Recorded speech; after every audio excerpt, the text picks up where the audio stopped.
நமது மெய்ப்பரும் நமது மீட்பரும் நமது ஆண்டவருமாகிய இயேசு கிறிஸ்துவில் பிரியமான உறவுகளே, நாள்தோறும் வத்திக்கான் வானொலியின் நிகழ்ச்சிகளை அருள் ஒளி இணையதளம் வழியாக உங்களுக்கு நாங்கள் ஒளிபரப்புகின்றோம்.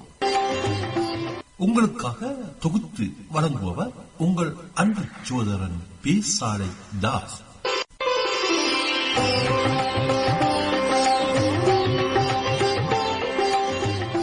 நமது மெய்ப்பரும் நமது மீட்பரும் நமது ஆண்டவருமாகிய இயேசு கிறிஸ்துவில் பிரியமான உறவுகளே, நாள்தோறும் வத்திக்கான் வானொலியின் நிகழ்ச்சிகளை அருள் ஒளி இணையதளம் வழியாக உங்களுக்கு நாங்கள் ஒளிபரப்புகின்றோம். உங்களுக்காக தொகுத்து வழங்குபவர் உங்கள் அன்பு சகோதரன் பேசாலை தாஸ்.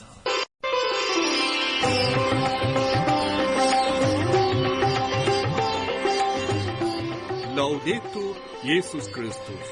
இயேசு கிறிஸ்துவுக்கு புகழ். தமிழ் கூறும் நல்லுலகில் வாழும் அனைத்து அன்புள்ளங்களுக்கும் வத்திக்கான் வானொலியின் வணக்கம். இறைவன் உங்கள் உள்ளத்தையும் இல்லத்தையும் தன் அன்பாலும் அருளாலும் அமைதியாலும் இன்றும் என்றும் நிரப்புவாராக.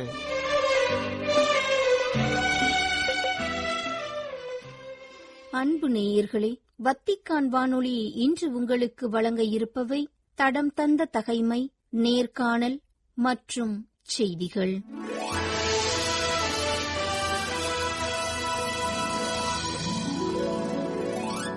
தடம் தந்த தகைமை. ஆண்டவருக்கு ஆலயம் கட்ட தயாரான சாலமோன்.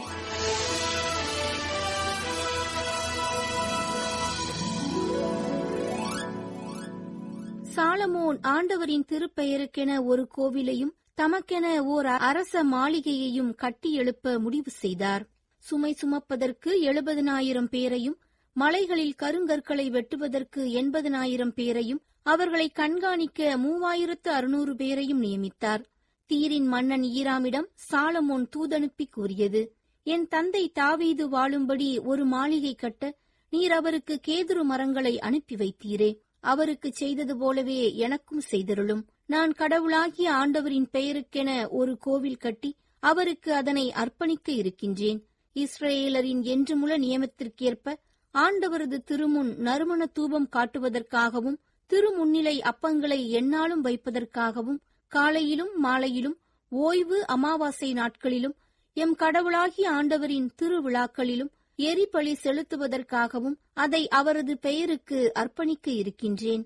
எம் கடவுள் எல்லா தெய்வங்களையும் விட மிக பெரியவர். எனவே நான் கட்டப்போகிற கோவிலும் மிக பெரியதாயிருக்கும் என்றார்.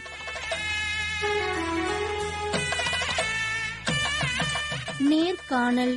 வேலூர் மறைமாவட்ட இளைஞர் பணிக்குழுவின் பொன் விழா.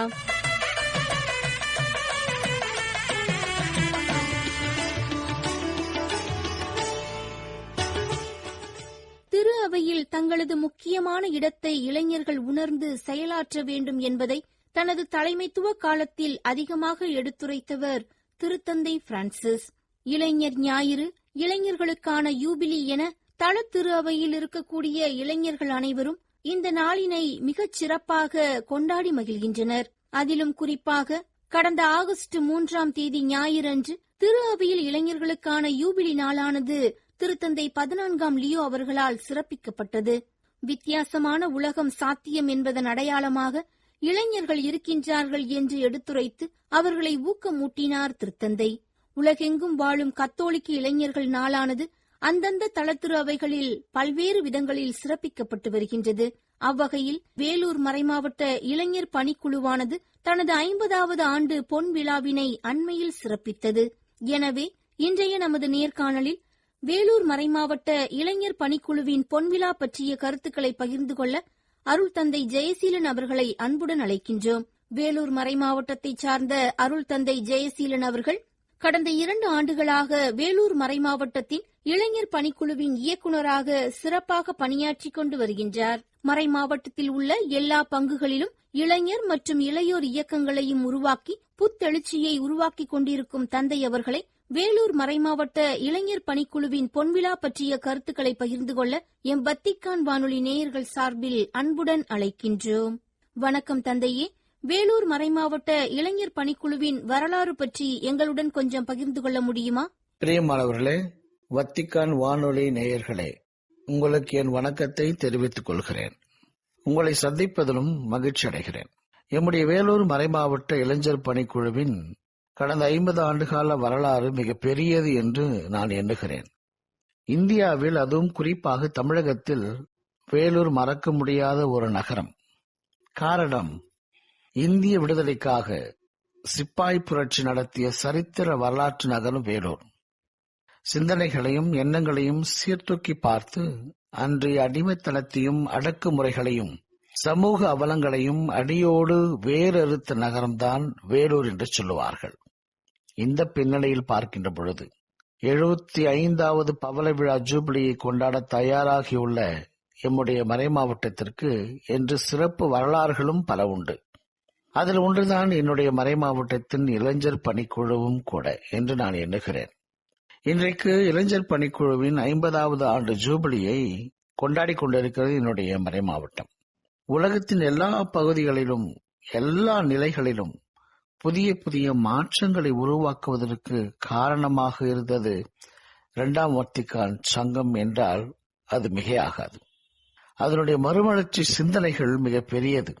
அதிலும் குறிப்பாக சிறுவர்களையும் இளைஞர்களையும் மையப்படுத்திய ஒரு நம்பிக்கையின் விடியலுக்கான திரு அவையாக உருவாக்கப்பட வேண்டும் என்ற கனவு 2ஆம் வத்திக்கான் சங்கத்தில் மேலோங்கி இருந்தது.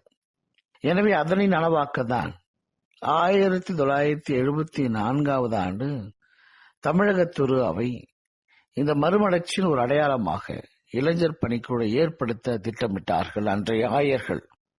அதே ஆண்டு வேலூர் மறைமாவட்டத்திலும் மேதகு ஆயர் அந்தோணிமுத்து அவருடைய ஆசியோடு இளைஞர் பணிக்குழுவானது தொடங்கப்பட்டது. ஏறக்குறைய கடந்த 50 ஆண்டுகளில் 15 இயக்குநர்கள் சிறப்பாக இந்த பணிக்குழுவை வழிநடத்தியிருக்கிறார்கள். வேலூர் மறைமாவட்ட இளைஞர் பணிக்குழு தொடங்கப்பட்ட நாட்களில் எல்லா பங்குகளிலுமே இயக்கங்களை ஏற்படுத்துவதிலும் இயக்கத்தின் நோக்கங்களையும் கொள்கைகளையும் திட்டங்களையும் அறிமுகப்படுத்துவதிலும் அறிமுகப்படுத்தப்பட்ட திட்டங்களை செயல்படுத்தவும் முனைந்து சென்றார்கள், செயல்படுத்தினார்கள். இந்த 50 ஆண்டுகளில் மறை மாவட்டங்களில் நடந்த அரசியல் சார்ந்த, சமூகம் சார்ந்த, பொருளாதாரம் சார்ந்த, கல்வி சார்ந்த, மருத்துவம் சார்ந்த எல்லா தளங்களிலும் மறுக்கப்பட்ட உரிமைகளை பெற்றுத் தருவதற்கான போராட்டங்களை முன்னெடுத்தார்கள் இளைஞர் இயக்கங்கள். அதே சமயத்துல ஆன்மீகத்தை மையப்படுத்தி இளைஞர் இயக்கங்களை கட்டி அமைக்க வேண்டும் என்பதே நம்முடைய திரு அவையின் கருத்தாய் இருந்தது. சமுதாய புரட்சி, கல்வி புரட்சி, அரசியல் புரட்சி, ஆன்மீக புரட்சி என புது புது முன்னெடுப்புகளை நம்முடைய இளைஞர் பணிக்குழுவுக்கு கொடுத்து உற்சாகமூட்டியவர்கள் எங்களுடைய முன்னாள் ஆயர் தந்தையர்களும் இந்நாள் ஆயரவரும். எனவே இவ்வேளையில் அனைத்து இயக்குநர் தந்தையர்களுக்கும் ஆயர் தந்தையர்களுக்கும் என்னுடைய சிறப்பான நன்றியை தெரிவித்துக் கொள்கிறேன். இந்த பொன்விழா கொண்டாட்டத்தை முன்னிட்டு நீங்கள் நடத்திய சிறப்பு நிகழ்வுகள் என்னென்ன என்பதை கொஞ்சம் பகிர்ந்து கொள்ளுங்களேன். 50வது ஆண்டை இளைஞர் பணிக்குழு நெருங்குகிறது என்பதை அறிந்தவுடனே ஜூபிலியை சிறப்பாக கொண்டாட வேண்டும் என்று முடிவெடுத்தோம். எனவே நிர்வாக குழுவில் இருக்கின்ற இளைஞர்கள், செயற்குழு, பொதுக்குழு என அனைத்து இளைஞர்களையும் இணைத்து எந்தெந்த செயல்பாடுகளை முன்னெடுக்கலாம் என்று திட்டங்களை எல்லாம் தீட்டினோம். கடந்த ஆகஸ்ட் மாதம் 17ஆம் தேதி 2024 மேனால் எம்முடைய மறைமாவட்டத்தினுடைய பரிபாலகர் அவருடைய தலைமையில் இந்த பொன்விழா நிகழ்ச்சியை தொடங்கினோம்.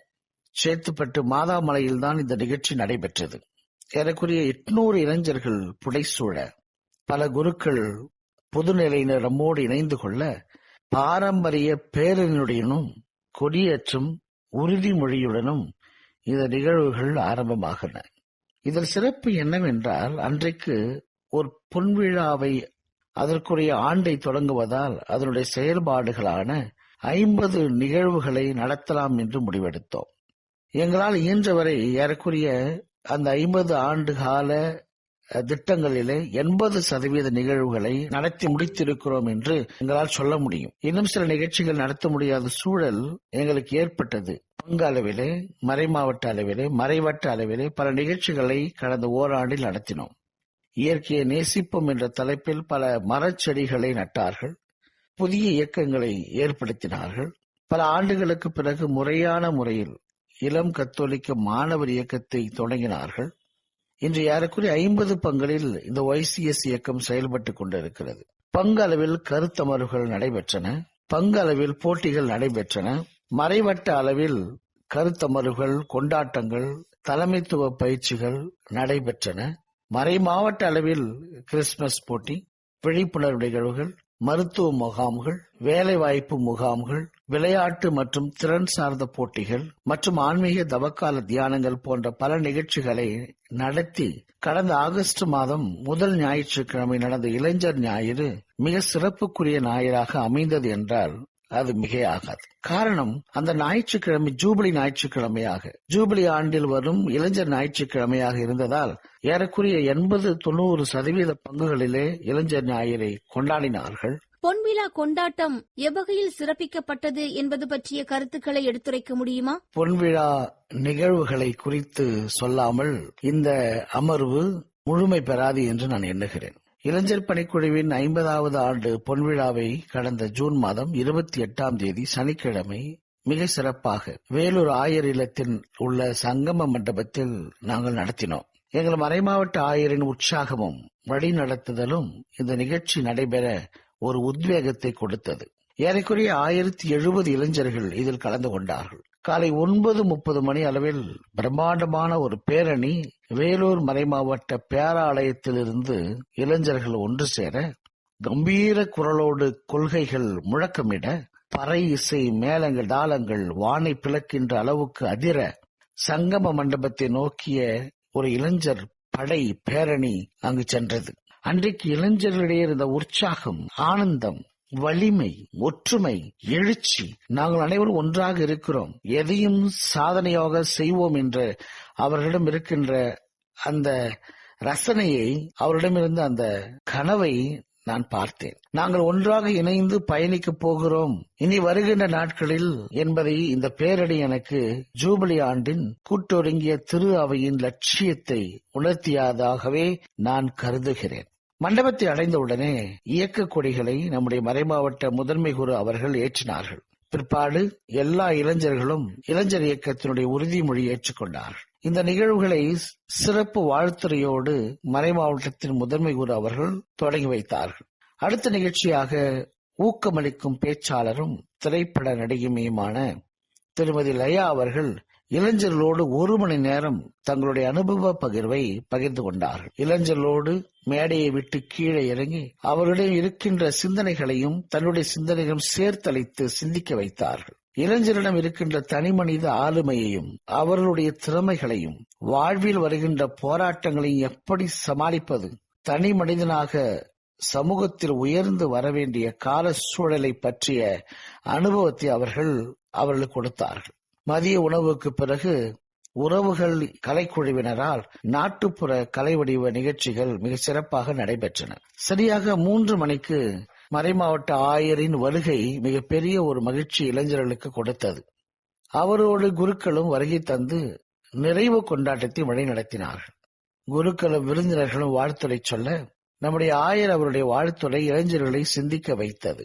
இளைஞர்கள் இறைவனின் இரக்கத்தையும் இறைவனின் நம்பிக்கையிலும் வளர வேண்டும் என்றும், இறைவன் உங்களை அன்பு செய்கிறார் என்பதை நீங்கள் மறக்கக்கூடாது என்பதையும், இறைவனால் அன்பு செய்யப்படுகின்ற நீங்கள் மற்றவர்களையும் அன்பு செய்ய வேண்டும், இரக்கத்தை மற்றவர்களுக்கு காட்ட வேண்டும் என்பதை இளைஞர்களுக்கு அவர் அறிவுறுத்தினார். அருமையான வரலாற்று காணொளி காட்சி கடந்த 50 ஆண்டுகால இளைஞர் பணிக்குழுவின் சாதனைகளை பற்றி எடுத்து கூறியது. நிறைவாக இயக்க பாடல் பாட அன்றைய நாள் மகிழ்ச்சியோடு முடிவடைந்தது. எங்களுடைய இளைஞர் பணிக்குழு தொடர்ந்து சிறப்பாக பயணிக்கும் என்பதில் எனக்கு ஐயமில்லை. திரு அவையோடு சேர்ந்து சமூக அக்கறை மீதுள்ள பார்வையை நீட்டித்து இளைஞர்களை உருவாக்கப்படியில் வேலூர் மறைமாவட்ட இளைஞர் பணிக்குழு தொடர்ந்து நடக்கும் என்பதை உறுதியளிக்கிறேன். நன்றி, வணக்கம். நன்றி தந்தையே. மிக அருமையாக தெளிவாக உங்களது வேலூர் மறைமாவட்ட இளைஞர் பணிக்குழுவின் பொன்விழா பற்றிய கருத்துக்களை எங்களுடன் பகிர்ந்து கொண்டீர்கள். உங்களது பணி சிறக்க எம் வத்திக்கான் வானொலி நேயர்கள் சார்பில் வாழ்த்துக்களும் ஜெபங்களும்.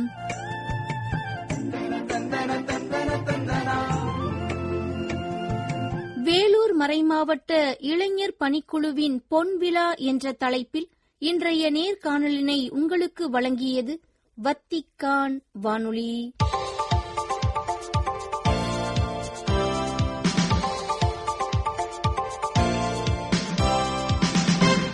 செய்திகள்.